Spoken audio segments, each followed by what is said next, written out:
12 doctors couldn't help. A billionaire lost hope. Then a 10-year-old girl touched the baby, and the room froze. The pediatric intensive care unit at Metropolitan Medical Center had never seen desperation like this.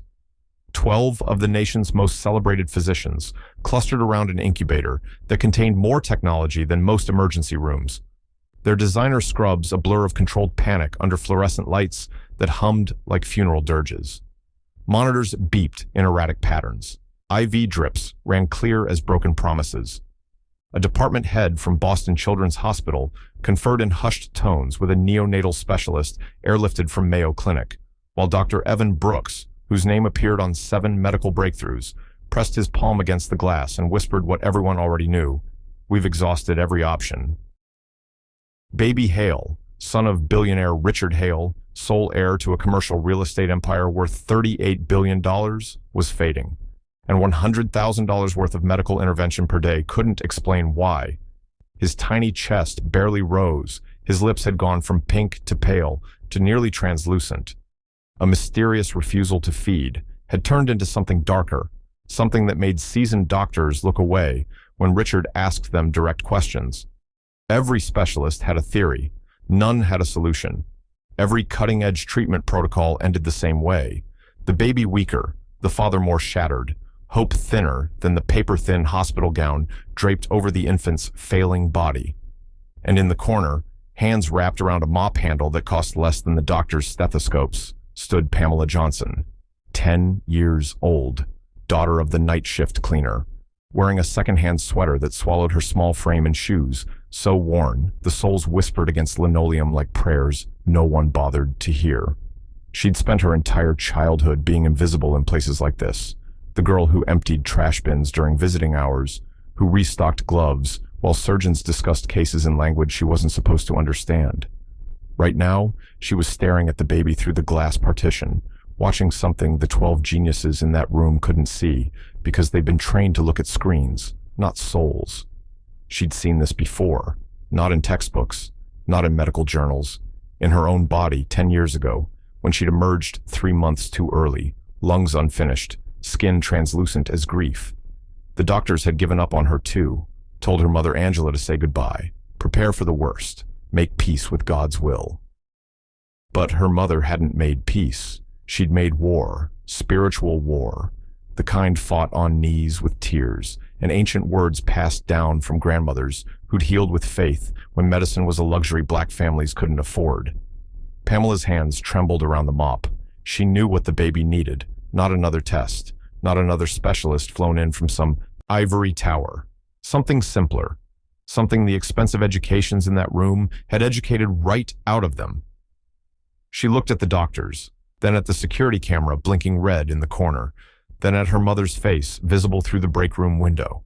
The woman who'd warned her 10,000 times, stay small, stay quiet, don't give them a reason to notice us, don't give them a reason to send us back to nothing. Pamela thought about what would happen if she was wrong.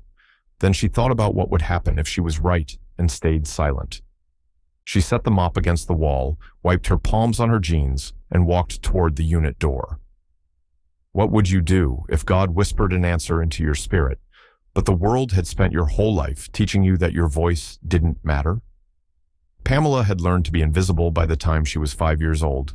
It wasn't a skill anyone had celebrated.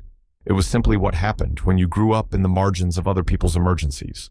When your mother cleaned the rooms where miracles were negotiated, you learned quickly that your presence was a courtesy, not a right. You learned to fold yourself small, to breathe without taking up air, to move through sterile hallways like a ghost the living didn't need to acknowledge. Her mother, Angela Johnson, had worked at Metropolitan Medical for 8 years.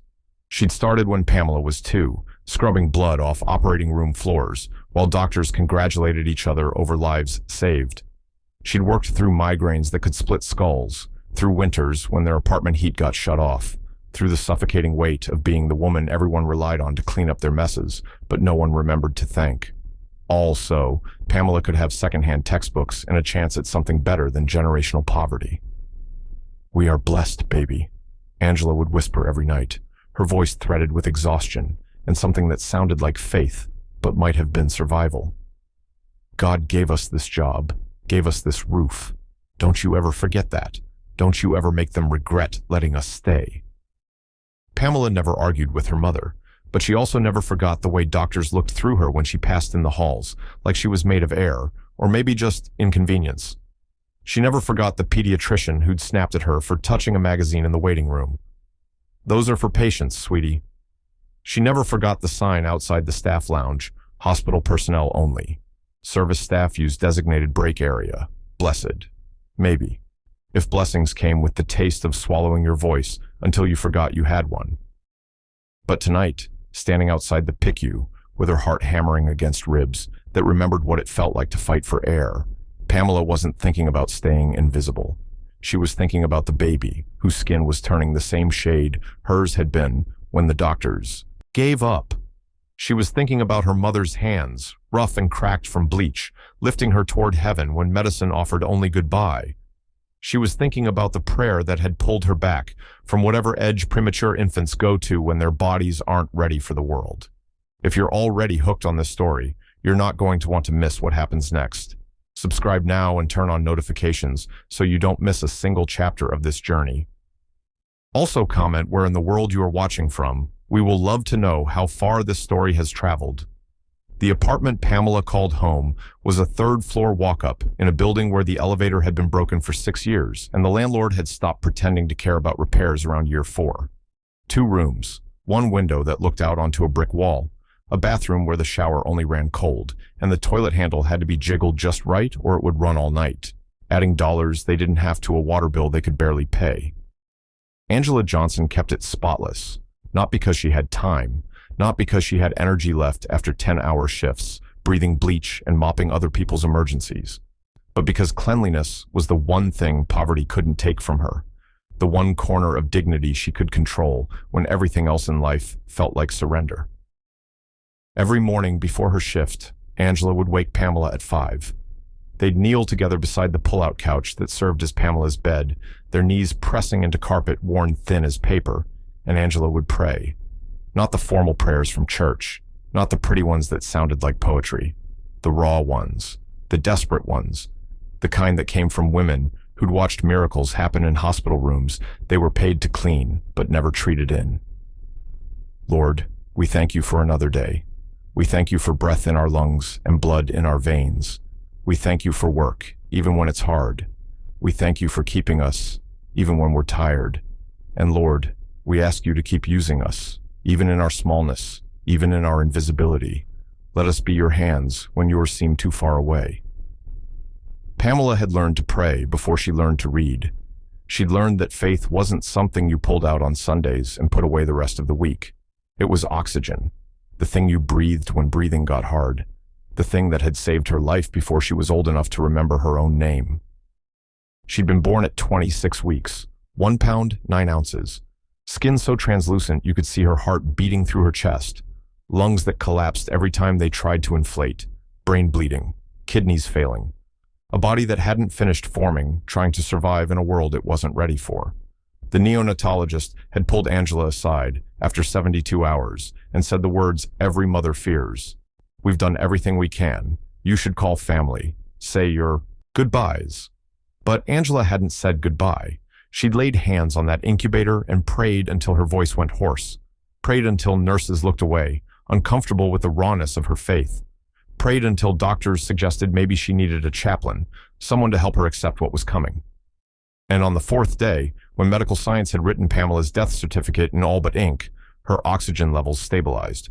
Her heart rate steadied. Her tiny fingers curled around her mother's pinky, and she held on. The doctors called it a statistical anomaly. Angela called it God. Pamela didn't remember any of it, but she'd grown up knowing the story the way some children knew fairy tales. She'd grown up understanding that her life was borrowed time, a gift given when the world had already decided she wasn't worth the fight. And somewhere in the marrow of her bones, deeper than memory, she understood what it felt like to be dying, while people in white coats stood around discussing why you couldn't be saved. Now, standing in the PICU hallway with her heart thrashing like a caged bird, Pamela felt that same understanding pulse through her. The baby in that room wasn't just a billionaire's son. He was her, 10 years ago. blue-lipped and fading while expertise failed and machines beeped their clinical indifference. She pressed closer to the observation window. Inside, the doctors moved with the mechanical precision of people who'd run out of ideas but couldn't admit defeat. They adjusted IV drips that weren't working. They recalibrated monitors that couldn't explain what was wrong. They spoke in medical terminology that sounded impressive and meant nothing when a child was dying. Dr. Brooks stood at the head of the incubator, his face carved from stone and exhaustion. A younger doctor, maybe a resident, suggested trying a feeding tube through the nose. Brooks shook his head. They'd tried that yesterday, and the day before. The baby's body rejected everything. Not because of disease, not because of deficiency, because of something the tests couldn't measure and the machines couldn't quantify.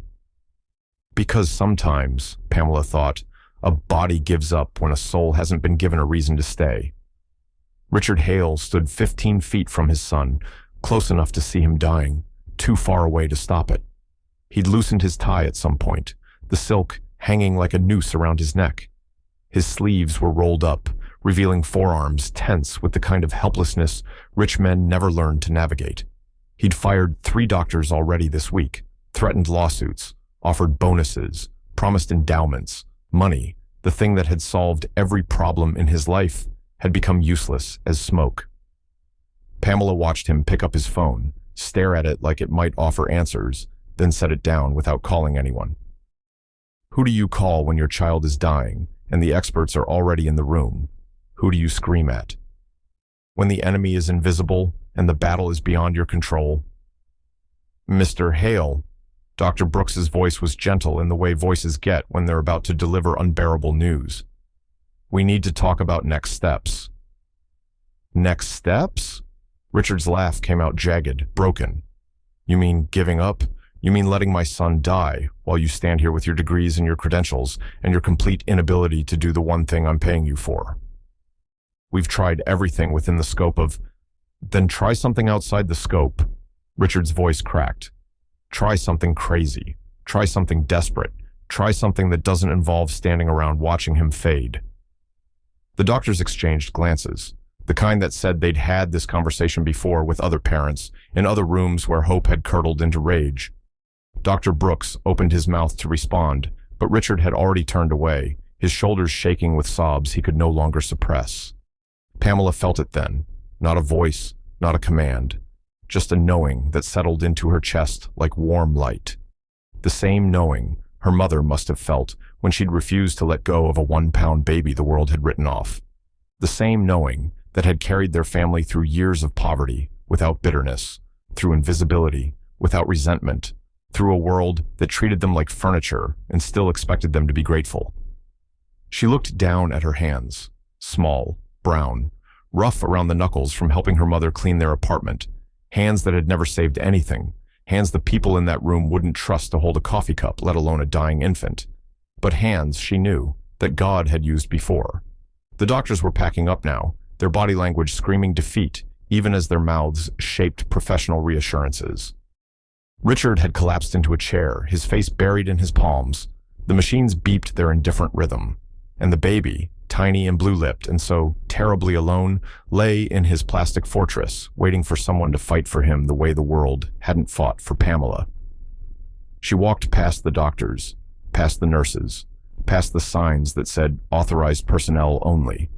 Walked until she stood at the industrial sink in the corner of the unit, the one used for washing equipment, for scrubbing hands, for cleaning up the mess when treatments failed. Her reflection stared back at her from the chrome faucet. 10 years old. Nobody. Invisible. But God, she'd learned, had a habit of choosing nobodies. Pamela turned on the water, watched it run clear and cold, and whispered the prayer her mother had whispered over her a decade ago when medical expertise had reached its limit, and faith was the only medicine left. God, if you did it for me, do it again. The moment came in the space between heartbeats, in that razor-thin gap where courage and recklessness become indistinguishable. Dr. Brooks had stepped out to consult with a colleague from Stanford via video call. The other physicians had retreated to the conference room, their voices carrying through the walls in tones of clinical surrender. Richard had walked to the far end of the unit, standing at a window that overlooked the parking lot, staring at nothing with the hollow eyes of a man who'd lost everything that mattered. The nurses had clustered around the station, updating charts, documenting the latest round of failed interventions with the mechanical efficiency of people who'd learned not to feel too deeply about the tragedies they couldn't prevent. No one was watching the incubator. No one was watching Pamela. She moved like water, silent and inevitable. Her hands trembled as she reached for the incubator's access door, the one the nurses used for routine care. It wasn't locked. Why would it be? Who would be reckless enough, foolish enough, unauthorized enough to touch a dying infant without permission, without training, without the letters after their name that supposedly granted them the right to make life or death decisions? The door opened with a soft click that sounded like thunder in Pamela's ears. The baby was smaller than she'd imagined, more fragile. His chest rose and fell in shallow, irregular gasps. His skin held that translucent quality she recognized from photographs of herself at this age, the look of a soul barely tethered to flesh. IVs snaked from his tiny arms. Sensors dotted his body like accusations. The machines tracking his vitals hummed their steady prediction of failure. Pamela slid her hands beneath him, supporting his head the way she'd seen the nurses do. He weighed almost nothing, like holding breath, like holding hope that had already started evaporating. She lifted him out. The monitors didn't alarm immediately. The sudden absence of sensor contact created a 3-second delay, a grace period the universe seemed to offer for miracles that needed room to unfold. Pamela used those 3 seconds to cross to the sink, the baby cradled against her chest, his heartbeat fluttering against her ribcage like a trapped bird. The water was still running, still cold, still waiting. She held him under the stream, supporting his head, letting the water run across his chest, his arms, his face. Not submerging him, not drowning him, just baptizing him in the simplest element, the thing human bodies were made of before they became complicated enough to break. And she prayed. Not the formal prayers from church, not the scripted ones that sounded like poetry. The ones her mother had breathed over her incubator 10 years ago when doctors had given up, and God had been the only physician left in the room. God who gives breath, don't take this one yet. God who formed him in darkness, bring him into light. God who knows his name before the world did. Let him stay long, enough to hear it. Let him stay. Let him stay. Let him stay. The alarm started screaming. A nurse named Patricia looked up from the station, her eyes going wide. Her mouth opened. Her hand reached for the emergency button. But she froze, caught between protocol and something she couldn't name, watching this child hold a dying infant under running water while whispering words that sounded less like madness and more like ancient medicine. "Someone stop her!" Another nurse bolted toward the sink. But Richard got there first. He'd turned at the sound of the alarm, his body moving on instinct, his mind still foggy with grief. He'd expected to see a code blue, a final failure, the moment he'd been dreading, since his son had taken his first labored breath. Instead, he saw water cascading over his child's body, saw a little girl in a worn sweater holding his son with a gentleness the expensive specialists had never quite managed, saw her lips moving in prayer while tears streamed down her face, saw his baby's chest expand, fully, deeply, for the first time in 8 days. The baby's lips, blue as bruises just moments before, flushed pink. His fingers, limp and lifeless, curled into tiny fists. His eyes, which had been closed since birth, fluttered open. And then, cutting through the alarm scream, through the shocked gasps of nurses, through the clinical silence that had ruled this room for over a week, came a sound Richard had never heard before but recognized instantly in the depths of his soul. His son cried. Not the weak mewling of a failing infant. A full-throated, furious, gloriously alive cry that said this body had decided to stay. This soul had found its reason. This child, written off by 12 of the world's best physicians, was choosing life with the stubborn insistence of someone who'd been given a second chance and intended to take it. Pamela lifted him from the water, cradling him close, and the baby's crying softened into steady, rhythmic breathing. Color bloomed across his skin like sunrise. The monitors, reconnected by nurses, whose hands shook with confusion, showed vitals that made no sense. Heart rate, stable. Oxygen saturation, 98%. Blood pressure, normal range, impossible. Dr. Brooks burst through the door, followed by 6 other physicians, their faces masks of professional alarm. They stopped dead when they saw Pamela standing at the sink, dripping water, holding a baby who was breathing like his lungs had never forgotten how, who was pink and crying and alive in ways that 8 days of cutting-edge medicine hadn't been able to achieve. "What did you do?" Brooks's voice came out strangled. Pamela looked at him with eyes too old for her face, too knowing for her years. "What you couldn't." The doctors swarmed the baby, checking vitals, running assessments, searching desperately for medical explanations that their education insisted must exist. But their instruments told stories their textbooks hadn't prepared them for. Every test came back normal, better than normal. The baby who'd been dying 5 minutes ago was now breathing, feeding reflexes returning, body temperature stabilizing, as if the previous 8 days had been a nightmare he'd simply decided to wake up from. Science had no answer, logic had no framework. Medicine, with all its precision and expertise, stood mute before something older than hospitals, deeper than diagnosis, simpler than the $1,000 per hour specialists could comprehend. The room felt different now, charged, sacred, like the space between words in a prayer someone had finally decided to answer. The fluorescent lights seemed softer. The machine's beeping sounded less like warnings and more like celebration. Even the air tasted different, cleaner, as if something heavy had lifted and taken death's patient presence with it. Richard stood frozen, his legs refusing to hold him. He looked at his son, pink and crying and alive. Looked at this child in secondhand clothes who'd done what $40 million in medical care couldn't. Looked at the water dripping from her hands like baptism, like blessing, like the simplest form of faith he'd spent his entire adult life being too sophisticated to believe in. His knees buckled. He collapsed onto the floor, his expensive suit soaking up water from the puddle spreading around the sink, his carefully constructed composure shattering into pieces too small to ever reassemble. And for the first time since his wife had died, bringing their son into the world, for the first time since money had failed him, and power had proven useless, and control had revealed itself as the comfortable lie rich men tell themselves, Richard Hale prayed. No eloquent words, no formal structure, just 3 words, broken and raw and true. Thank you, God. The medical community would spend the next 6 months trying to explain what happened in the PICU that night.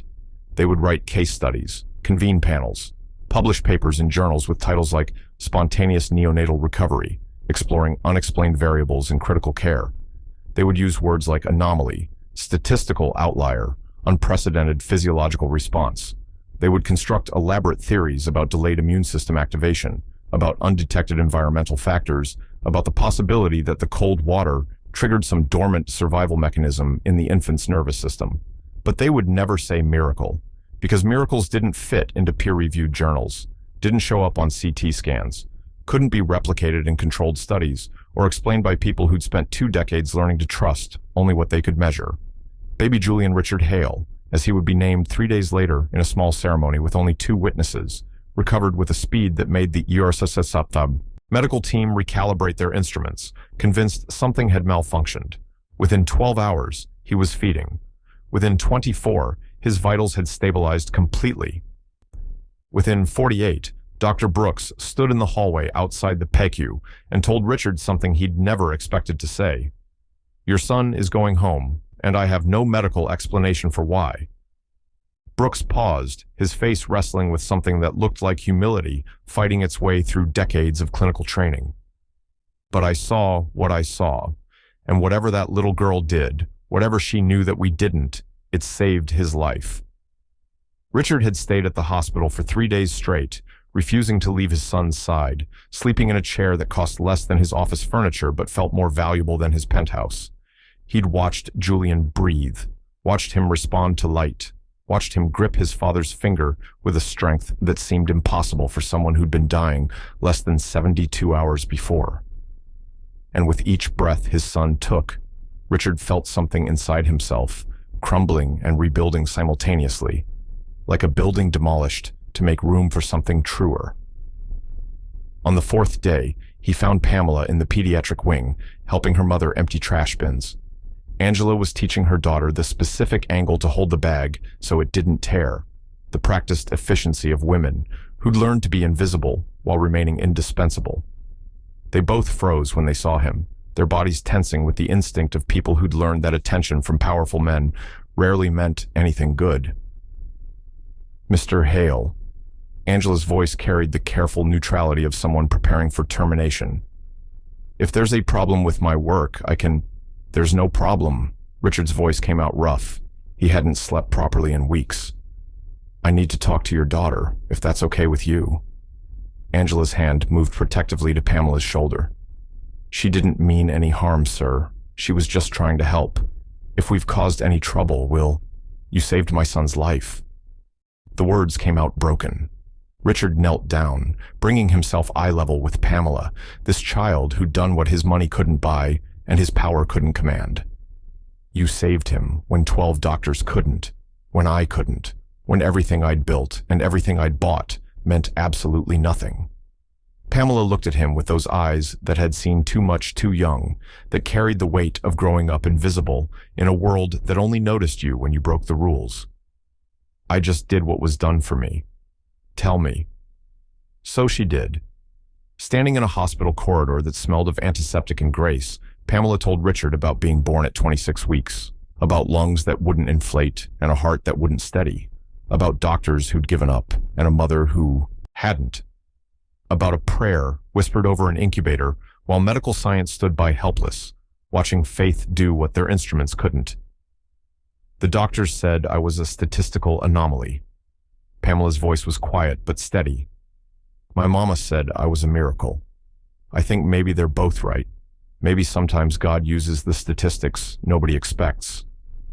Richard felt something crack open in his chest, some wall he'd built brick by careful brick, over 38 years of believing that success was something you earned, that control was something you maintained, that problems were just puzzles waiting for the right amount of money to solve them. His wife had believed in God, had prayed before meals and attended church, and kept a Bible on her nightstand that he'd smiled at the way you smile at harmless delusions. She'd died anyway.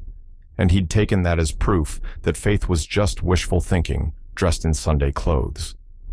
But this child, standing in her worn-out shoes, with her mother's rough hands resting on her shoulder, had accessed something his expensive education had trained him to dismiss, had known something his expertise had blinded him to seeing, had held the answer in her small brown hands while he'd been too proud, too sophisticated, too confident in his own power to recognize help when it came from the least expected place. "I'm sorry." The words tasted like humility, bitter and necessary. "I'm sorry I didn't see you. I'm sorry I thought money could fix everything. I'm sorry I was so busy trusting doctors that I forgot to trust the God who made them." Pamela studied him for a long moment, then nodded. Not forgiveness exactly, just acknowledgement, the kind that said she understood how easy it was to miss miracles when you've been taught only to look for explanations. "You can see me now," she said simply. "That's what matters." The changes started small and grew exponentially. Richard set up a trust fund for Pamela's education, enough to carry her through medical school if she wanted it, or any other dream she decided to chase. He bought Angela a house, not in the neighborhood where the groundskeeper's cottage sat, but in a community with good schools and front porches and neighbors who invited each other over for dinner. He established a scholarship fund at the hospital for the children of service staff, acknowledging what he'd spent his life ignoring, that wisdom didn't require credentials, and miracles often came through the hands of people the world had trained him not to see. But the biggest change was the one he couldn't quantify or photograph or put in a press release. 6 months after his son came home from the hospital, Richard stood before the hospital board with a proposal that made the administrators shift uncomfortably in their leather chairs. He wanted to establish a faith care wing, not as a replacement for medicine, but as a complement, a space where prayer and science could coexist, where families could find chaplains as easily as specialists, where the healing that happened beyond lab results could be acknowledged, supported, celebrated. Medicine has limits, Richard told the board, his voice carrying the weight of someone who'd learned this lesson in the most painful way possible. I'm not saying we abandon science. I'm saying we stop pretending it's the only tool we have. I'm saying that maybe, sometimes, the miracle we're praying for knows how to find us, if we're humble enough to receive it. The wing was approved, funded entirely by Richard's foundation, named after his wife, whose faith he'd dismissed, and whose prayers he was only now beginning to understand might have been working all along, just not in the ways his limited vision had known how to recognize. On Julian's first birthday, Richard held a small gathering at his home. Not the sprawling estate where doctors had failed, but a new house, smaller, warmer, filled with photographs and laughter, and the comfortable mess of a child being raised by a father who'd learned that the best things in life couldn't be bought or controlled. Pamela and Angela were there, no longer staff, but family, the kind you chose rather than the kind you were born into. As the party wound down and Julian dozed in his father's arms, Pamela stood near the window, her lips moving in a prayer so quiet Richard almost didn't hear it. But he did.